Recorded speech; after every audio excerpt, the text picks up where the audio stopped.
What's going on, Sooner Nation? Official visit season has started for a lot of schools, and some Oklahoma targets have decided to take some visits. You've seen them come off those visits uncommitted, some committed, and then at the same time, you've got a couple of school or kids narrowing down their top schools list with Oklahoma in the mix. So we're going to talk about some quarterbacks, some linebackers, all of it today. Before we do, though, as always, I need to hear from y'all. Join the discussion. Jump in the comments below. Let me know what sport you guys have been watching the most right now. So we got OU baseball in the North Carolina regional. As I'm recording this, they're up 9-5 heading into the top of the ninth. So they're potentially got a chance to go to Monday at this point. OU softball is in the Women's College World Series. So what's your predictions there, and who are you watching? But of course, today, I think we got to start with tight end because this has been probably one of the more intriguing positions here in the 2026 cycle. And what was Oklahoma going to do? Because everybody has just not been a fan of Joe John Finley and his recruiting at Oklahoma. But Oklahoma got good news this week that Tyler Ruxer, if you guys aren't familiar with him, he's a 4-star out of Lincoln City, Indiana, out of Heritage Hills, Indiana, recently put Oklahoma not only in his top schools, but announced a commitment date of July 7th at 5:30. So if you're the Oklahoma Sooners, you feel good about this because you're going to have a chance to get your official visit in with Tyler Ruxer. And we already know that Oklahoma and Joe John Finley and Ben Arbuckle are already sitting in a pretty good position for him. And to be able to add a second tight end into this room when at the beginning it really just felt like Ryder Mix was going to be your only one and keeping him committed was probably going to be a tall task. This feels really good.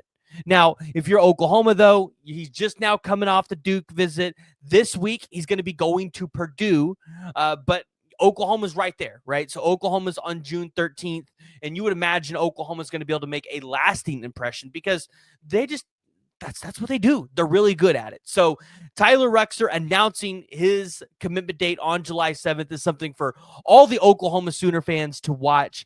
But of course, I want to talk about something that was a little bit more interesting today, and that was Oklahoma getting included in a top schools list for a 4-star linebacker that a lot of people have not heard about. It's somebody that we really haven't covered because honestly, I didn't think Oklahoma was that serious into this recruitment.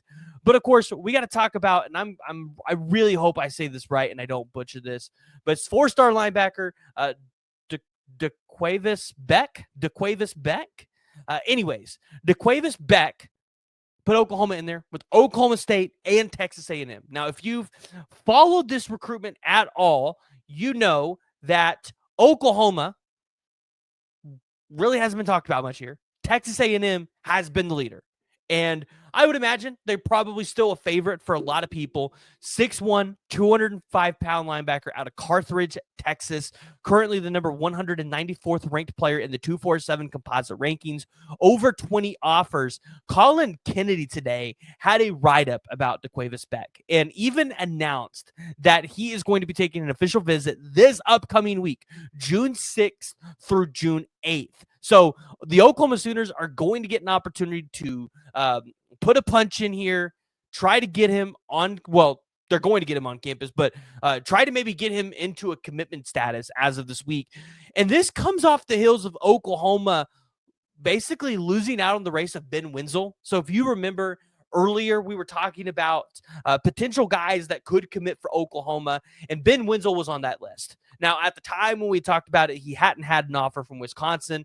Wisconsin felt the need to turn up the heat after the recent Oklahoma offer. He took his official visit out there, and he is now committed to the Wisconsin Badgers. 6'3", 215-pound loss there. But DeQuavis Beck is an extremely athletic kid. He's got a lot of faith-based ties, so obviously you feel like that can tie into what Oklahoma really does best. So we'll just have to kind of see where Oklahoma currently sits. He is a dual sport athlete. He runs track. And in his 2023 sophomore season, he had 132 tackles, 9 tackles for loss, 6 sacks, and 2 fumble recoveries. Last year, in 2024, he recorded 102 tackles, 21 tackles for loss, 5 sacks, 1 fumble recovery, 3 pass breakups, 31 pressures, and 21 QB hits, along with 2 defensive touchdowns. So this is a guy that you would imagine and a Brent Venables defense could be like the next Kip Lewis or somebody like that. So Oklahoma gets included in the top 3 there. I would not imagine that this recruitment is going to last too much longer, and Oklahoma might be gaining some momentum there. But I guess the question is, right, where's Oklahoma going to go at linebacker outside of DeQuavis? Because here's the thing, he can't be the only guy Oklahoma's going after. And after you lost Ben Wenzel, your board might have shrunk a little bit. So obviously, I still really believe Bo Jandro will end up in this class. So that gives Oklahoma another commit there. You could look at Adam Balagoon Ali out of West Palm Beach, Florida, currently a 3-star in the 247 rankings at 6'2", 205 pounds. Oklahoma native there. Obviously, Oklahoma already has Ja'Cory Smith currently committed on campus. Talanola Ely is a prospect, the number 79th prospect in the 247 composite rankings, 6'3", 215 pounds, will be on campus this week for an official visit, the June 6th through the June 8th weekend. At one point, Talanola Ely was regarded as a 5-star in this class. He slipped a little bit. A lot of the predictions right now have him going to USC. Texas is really making a heavy push in this recruitment. Obviously, Oregon will always be a push and for players recruitments like this, but Oklahoma has just probably as good of a shot as anybody here, and they have made a lasting impression the past couple of times that he's been on campus. So we'll kind of have to see, is Oklahoma able to land another kid out of the state of Hawaii? And of course, a top 100 player of that at the linebacker position. This is an area where Brent Venables has historically been able to recruit good. So maybe something's going to happen. I'm not really worried about it. I expect Oklahoma to take 3 to 4 guys at that linebacker position.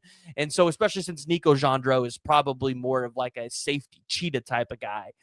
So yeah, jump in the comments and let me know what you guys think about the linebacker position, because I definitely think there's a couple different directions Oklahoma can go there. But with the recent news, I felt like it was worthy enough to bring up, especially since Oklahoma's got a couple targets on campus this upcoming week. And we'll talk more about the official visit weekend, probably starting on Wednesday or Thursday. But lastly, we got to talk about quarterbacks, because this is another position that everybody's watching. You feel like probably you shouldn't have to watch it. But since Ben Arbuckle's got here, you all know the story, so we're not going to dive into it too much. But Oklahoma hires Ben Arbuckle. Ben Arbuckle comes in, starts recruiting another quarterback over the current guy in Jaden O'Neal that's currently committed in this class. And things got dicey, right? Bo Bentley just took a visit to LSU. And right now, the early intel is he didn't make a commitment to LSU, right? He didn't make a silent commitment. And so for LSU, you felt like that's what they needed to do. They needed to get him committed in that visit to keep him from coming to Oklahoma. Now, I will say this. I still don't think it's a done deal for Oklahoma here. I still think Oklahoma probably has a lot of work to do. And at some point or another, Oklahoma's going to have to make a decision on which quarterback they want. I think this week we're probably going to have our answer. If OU takes Bo Bentley, I think Jaden O'Neal probably decommits. If Bo Bentley stays, what happens with Jaden O'Neal from there? That's on with the staff, right? Are they able to go in there and mend that relationship? Oklahoma's also going to have Jackson Fields on campus. Currently, a quarterback that's not been highly recruited, doesn't have an Oklahoma offer yet, but they did invite him up to camp, and probably a good chance he's going to get an offer once the staff sees him throw. So just keep that out there as well. You could see another quarterback offer come through. That's kind of what's going on, right? I still really like Jaden O'Neal. I think, in terms of a more pro-style arm, but has mobility as a quarterback, I think he's a great option. And obviously, when you give him the comps of Cam Ward, that's somebody that Ben Arbuckle helped not only coach, but develop a little bit before he ended up going to Miami. So, I think there's a lot of ability for Oklahoma to be able to use Jaden O'Neal. Bo Bentley, he makes a lot of sense too. But at the end of the day, I still am not 100% sold there yet, but walks out of the LSU visit uncommitted. That's always good news for Oklahoma. So jump in the comments below, join the discussion. Let me know what you guys think. And if you guys are new to the channel, make sure you guys hit that like and you hit that subscribe button.